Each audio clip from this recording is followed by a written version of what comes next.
खैर तो अपन अपनी हफ्ते में चलती एक गाड़ी की बात कर लेते हैं, बोले तो मास्टर चर्चा की बात कर लेते हैं। तो स्वागत है मास्टर चर्चा के एक और अनडिस्क्लोज्ड एपिसोड में। तो यहाँ पर मोमी वोंडा से लेकर लोकी की अल्टरनेट एंडिंग तक बात करेंगे, बैटमैन रिटर्न से लेकर सुपरमैन लेगेसी तक बात करेंगे, बॉयज के सीजन 4 के ट्रेलर से लेकर गॉडजिला कॉन्ग के बारे में बात करेंगे। तो सबसे पहले अपन एमसीयू के बारे में ही बात कर लेते हैं। तो लोकी सीजन 2 के हेड राइटर एरिक मार्टिन ने लोकी के बारे में कुछ कहा है। यहाँ उन्होंने बताया कि लोकी जिस जगह पे बैठा है वो एक थ्रोन है, लेकिन वो थ्रोन नहीं है जो वो हमेशा से चाहता था। अभी वो उसके लिए एक ड्यूटी बन चुकी है। और देखने वाली बात ये है कि वो पूरे मल्टीवर्स की फ्री विल के लिए लड़ रहा है, उनकी फ्री विल के लिए बैठा है, उनको लड़ने बढ़ने और संवरने का मौका दे रहा है। और यहाँ उसने उसकी कीमत बड़े प्राइस से चुकाई है। यहाँ वो अपनी फ्री विल खो चुका है और यहाँ पर तुम ये भी कह सकते हो कि उसने दूसरे की फ्री विल के लिए अपनी फ्री विल को मार दिया है और उसका काम बहुत जिम्मेदारी वाला है। और उन्होंने कहा कि अभी लोकी यहाँ पर बैठा है वो एक तरह की सफरिंग ही समझ लो। इट्स लुक लाइक इम्प्रिजमेंट, जो कि भाई इटर्निटी तक चलने वाली है, जो कि भाई एक तरह से लोकी डिजर्व नहीं करता है, लेकिन मे बी शायद उसका यह ग्लोरियस पर्पस है जो उसको पूरा करना है। खैर शायद लोकी उन लोगों में आ चुका है जो दूसरों को मंजिल तक पहुंचाने का काम करते हैं और वो अपनी मंजिल तक कभी नहीं पहुंच पाते हैं। यहाँ उसको ग्रीक माइथोलॉजी के एटलस से कंपेयर करा गया है। यहाँ पर लोकी मल्टीवर्स का भार संभाल रहा है, उसी तरह एटलस ने एक यूनिवर्स का भार संभाला है।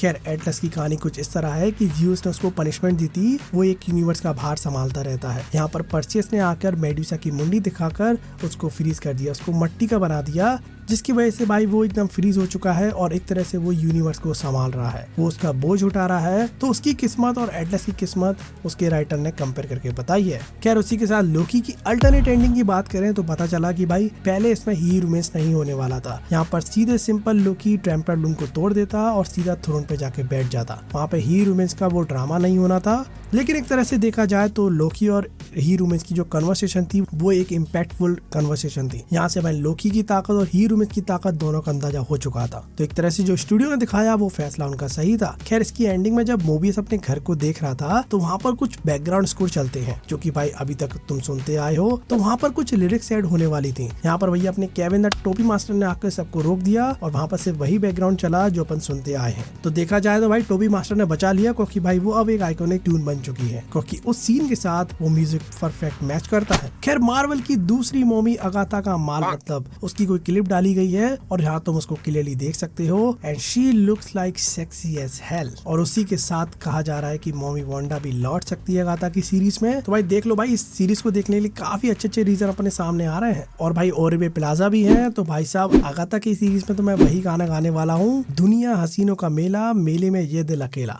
खैर हसीनों से याद आया कि कुछ हसीनों की पिक्चर आई थी द मार्वल्स करके, जिसको भाई मैं महिला मंडल बोलता हूँ। तो उस मूवी ने अपना थिएट्रिकल रन कंप्लीट कर लिया है, वो अब एंड हो चुकी है। और भाई ये अनाउंस हो चुका है कि ये मूवी मार्वल के इतिहास में सबसे कम पैसा कमाने वाली मूवी बन चुकी है, जिससे भाई स्टूडियो बिल्कुल भी खुश नहीं है। खैर द मार्वल्स के नाइटफॉल मतलब डाउनफॉल पे डिज्नी के सीईओ बॉब आइगर ने कहा कि द मार्वल जल्दबाजी में बनी है, कोविड में बनी है, जिससे हमारे एग्जीक्यूटिव 100% उस पर काम नहीं कर पाए। मतलब एक तरह से वो अपनी गलतियां छुपा रहे हैं, अब क्या कर रहे हैं कुछ समझ नहीं आया। उनका ये भी कहना था कि भाई क्वांटिटी ज्यादा हो गई क्वालिटी के ऊपर, और यहाँ पर उस चीज का आप ध्यान रखेंगे, वो क्वालिटी पटकेंगे, क्वांटिटी को कम करेंगे, जो कि भाई तुमको दिख भी सकता है। खैर मैं तो यही कहूंगा, टाइम ले लो, धमाकेदार माल दो।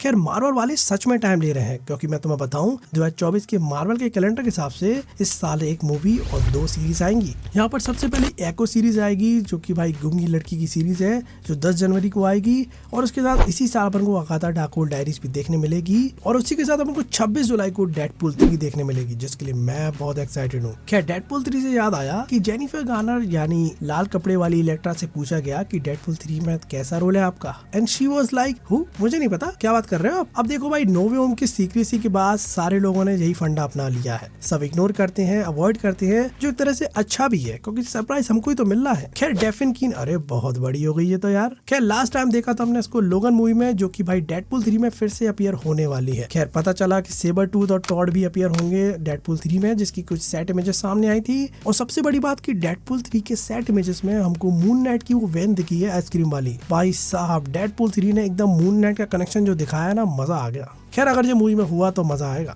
खैर अच्छी मूवी से याद आया कि एक डायरेक्टर आया था टाइटा वाइटिटी, जिसने थॉर रैग्नारॉक बनाई, थॉर लव एंड थंडर बनाई, और यहाँ पर तुमको बाद में पता चलता है कि भाई टाइटा वाइटिटी को तो थॉर की कॉमिक ही पसंद नहीं आई थी। जब उन्होंने पढ़ा था तो उन्होंने कहा छह जी क्या है, और भाई उन्होंने वैसी तुक्के भर में थॉर रैग्नारॉक मूवी बना दी, जो कि भाई मेरी थॉर की सबसे बेस्ट मूवी है। और इसके बाद भी हमको ये पता चलता है कि वो उन्होंने फाइनेंशियल क्राइसिस के चक्कर में, मतलब उनको घर का पेट पालना था, तो उन्होंने ये मूवी कर ली। अब देखो भगवान जाने अगर ऐसी गलती कोई करता है तो मैं कहूँ ऐसी 100 बार गलती करे। थॉर 3 ऐसी मूवी तो भाई हर कोई दे, खैर वो गलती थी कुछ भी कहो, लेकिन जब इंसान ने सही तरीके से काम करने की सोची तो थॉर लव एंड थंडर जैसी मूवी हमारे सामने आई। इनके फाइनेंशियल क्राइसिस के चक्कर में मेरा मेंटल प्रेशर ऊपर हो गया था। खैर इन सब के बाद मेरे लिए इज्जत टाइटा वाइटिटी के लिए कम नहीं हुई है, मतलब गड्ढा खोद के 50-60 मीटर नीचे जाओगे ना, इतनी कम हो चुकी है। खैर इसी के साथ अपनी अच्छी न्यूज ये आती है कि भाई थॉर 5 आएगी, जो कि भाई बहुत ही डार्क टोन सेट करने वाली है, ऐसा वो क्लेम कर रहे हैं। वो भगवान जाने कैसा क्लेम कर रहे हैं। खैर भाई डार्क से याद आया कि मार्वल की अपकमिंग थंडरबोल्ट एमसीयू को बदल के रख देगी। यहाँ पर एक ऐसा माल आने वाला है जो मार्वल में एक नया रेवोल्यूशन ला के खड़ा कर देगा। और ये मैं नहीं कह रहा हूँ, ये भैया अपने सीक्रेट एजेंट रसल भैया कह रहे हैं, मतलब वही अपना फर्जी कैप्टन अमेरिका।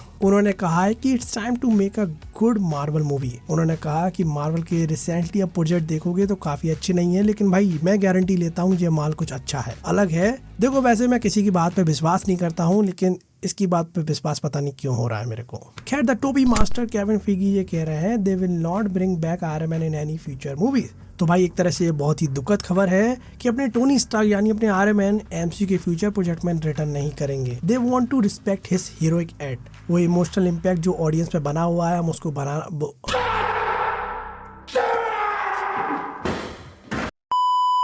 उसको बनाए रखना चाहते हैं, हम उसको बिगाड़ना नहीं चाहते हैं, हम एक तरह से गड़े मुर्दे नहीं उखाड़ना चाहते हैं। उन्होंने कहा इस मूवमेंट को डिलीवर करने के लिए हमने 2008 से लेकर 2019 तक हाइप बनाई, इस मूवमेंट को ऑडियंस तक पहुंचाने के लिए बहुत मेहनत लगी है, हम उसको बर्बाद नहीं करना चाह रहे हैं। तो एक तरह से देखा जाए तो iron man is gone for good. अब मुझे नहीं पता ये खबर अच्छी है या बुरी, लेकिन उनकी बात भी सही लगती है। खैर हालांकि भाई एक टाइम ट्रेवल में एक बंदे का सीन तो बनता ही है ना। खैर टॉम हॉलैंड से स्पाइडरमैन 4 के बारे में जब पूछा गया तो टॉम भैया ने कहा मैं स्पाइडरमैन 4 कर लूंगा, लेकिन स्टोरी अच्छी होनी चाहिए, उसका कैरेक्टर आर्क अच्छा होना चाहिए, फालतू स्टोरी नहीं होनी चाहिए। मैं स्पाइडरमैन की इमेज नहीं बिगाड़ना चाहता हूँ, ना ही अपनी। देखो हालांकि बंदा सही कह रहा है, स्क्रिप्ट पढ़ के ही वो काम करेगा। और ऐसी ही चीजें मुझे लगता है कि थॉर लव एंड थंडर के टाइम क्रिस हेम्सवर्थ को भी देखना चाहिए था कि भाई मैं क्या पढ़ रहा हूँ, मैं क्यों कर रहा हूँ इसको। खैर अब जो हो गया सो हो गया। खैर सोनी वालों की मैडवे बैग जिसको पता नहीं मैं क्यों देखता रहता हूँ, लेकिन भाई इस मूवी की राइटिंग भैया वही बंदा कर रहा है जिसने मोबियस लिखी है।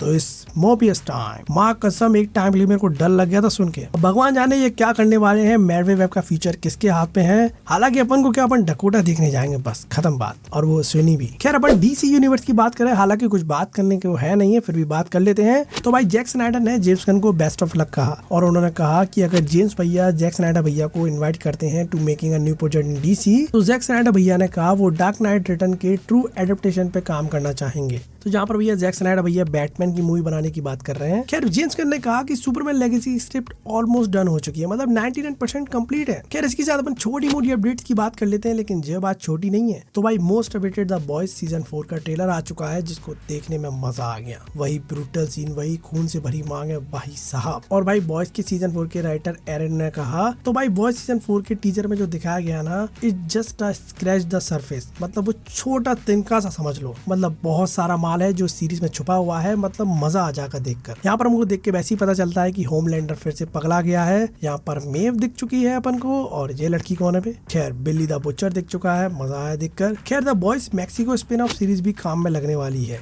यहाँ पर जनवरी के बाद इस सीरीज को ठिकाने लगाया जाएगा, क्योंकि भाई देखा जाए तो स्पिन ऑफ काम कर रहे हैं, सक्सेस मिल रही है। तो बॉयज वाले सोच रहे हैं कि द बॉयज मैक्सिको भी ले आते हैं, जिसमें भाई डियागो लूना और गेल ग्रेसिया बर्नाल इनके प्रोड्यूसर होंगे, और भाई गैरियर डोनेट एलोसर जो कि भाई ब्लू बीटल के राइटर थे, वो इस सीरीज को लिखेंगे, मतलब एक मैक्सिकन राइटर लिया है। खैर विल स्मिथ की आई एम लेजेंड 2 आएगी, जिसकी स्क्रिप्ट रेडी हो चुकी है, जो कि माइकल बी जॉर्डन भी होने वाले इस मूवी के अंदर, जिसके सीक्वल की 2 एंडिंग थी। वहाँ पर वो एंडिंग पे जो आगे बढ़ेगी, यहाँ पर अपना बंदा यानी विल स्मिथ का कैरेक्टर बच चुका था, तो वहीं से सीक्वल कंटिन्यू होगा। खैर इसी के गॉडजिला -1 अपने इंडिया में रिलीज नहीं हुई है, लेकिन भाई बाहर ये मूवी तबाही मचा रही है, अच्छा रिस्पॉन्स देखने मिल रहा है इसको। खैर इसी के साथ अपना एक और ट्रेलर आ चुका है, जिसमें अपनी छिपकली और बंदर की लड़ाई हो रही है। बोले तो Godzilla X Kong new empire का ट्रेलर आ चुका है, और इस गोजिला को पिंक कॉर्न ने चढ़ाया है। खैर इसी के साथ दोनों भाई भाग रहे हैं संगे संगे, तो भाई मजा आता है ऐसी मूवी देखने में। खैर ब्रूस कैम्पबेल ने इविल डेड मूवी को कंफर्म कर दिया है, तो उनका कहना है कि हर 2-3 साल में आपको एक इविल डेड मूवी देखने मिल जाएगी। ये बंदा डरा के ही मानेगा लगता है। खैर इसी तरह Jack Snyder Rebel Moon part 1 का पोस्टर आ चुका है, देख लो। खैर इसी क्रिस्टोफर नोलन ने कहा he believe Jack Snyder Watchman was ahead of his time, मतलब वॉचमैन मूवी आज के टाइम से बहुत आगे की मूवी थी। खैर जैक स्नाइडर को ब्लड और एशेस के राइट वापस मिल चुके हैं, जिसकी स्क्रिप्ट 300 मूवी को पिच करी गई थी and it focus on the relationship between Alexander the great and his general Hephaestion. तो भाई 300 जैसा माल तो बार बार देख लूं मैं, स्पेशली वो शिप वाला सीन तो यार भूल ही नहीं पाता मैं अभी तक। खैर Bella Ramsey wants to play a villain like Joker. खैर लास्ट ऑफ अस में दिखने वाली बेला रैमसी एज एली, उनका कहना है कि उनको विलन का रोल चाहिए जो कि भाई इंटरेस्टिंग हो, इंट्रिकेट हो, कॉम्प्लेक्स हो लाइक जोकर। खैर इसी के साथ बता दूं कि लास्ट ऑफ अस सीजन 2 की फिल्मिंग चालू हो चुकी है। खैर बारबी के बाद मार्गरेट रॉबी और रियान गोसलिंग फिर से ओशियन 11 के प्रीक्वल में आने वाले हैं, जहां पर इस बार वो डैनी और डेबी के पेरेंट्स बनेंगे जो कि अपने बच्चों को सिखाएंगे कि चोरी करते कैसे हैं। खैर अगर तुमने ओशियन 11 देखी है तो तुम समझ जाओगे। खैर किलियन मर्फी ने कहा Christopher Nolan never Mrs with his ending, तो उन्होंने कहा कि मूवी की स्टोरी टेलिंग, एंडिंग और उसका थर्ड एक्ट सबसे हार्डेस्ट होता है। यहाँ पर राइटर को सोचना पड़ता है कि लास्ट में हम दिखाएं क्या। यहाँ पर किलियन मर्फी ने बताया कि जब वो ओपनहाइमर की स्क्रिप्ट पढ़ रहे थे तो उन्होंने कहा fucking yes, what a great ending। यहाँ पर उनका कहना था कि क्रिस्टोफर नोलन कभी भी एंडिंग में ऐसा नहीं लगने देते कि भाई वो खराब निकल गई, अच्छी एंडिंग देते हैं। मानना पड़ेगा भाई ओपनहाइमर की जो एंडिंग थी काफी बड़ी अच्छी थी, आपको एक सफर पे छोड़ के चली जाती है लेकिन पूरा भी करके जाती है। खैर इसी के साथ Oppenheimer wins best cinematography at the 89 New York film critics circle award. खैर अपने Cillian Murphy wins the best actor at the Atlanta film critics circle award for Oppenheimer. खैर अपन इसके बाद गेम सेगमेंट की बात करें, मैं किसी गेम के बारे में बात करने नहीं चाहता हूँ क्योंकि भाई GTA 6 का ट्रेलर आ चुका है, जिसको देखने के बाद मजा आ गया। क्योंकि भाई अपन फिर से अपन बाइक सिटी लौटने वाले हैं। हालांकि GTA 5 मैंने खुद नहीं खेला, लेकिन भाई एक्साइटेड तो है। कुछ नहीं भाई, गेम प्ले देख के खुश हो जाते हैं। खैर ये वीडियो कैसी लगी तुम मुझे कमेंट में जरूर बता देना। तो भाई मिलते रहेंगे।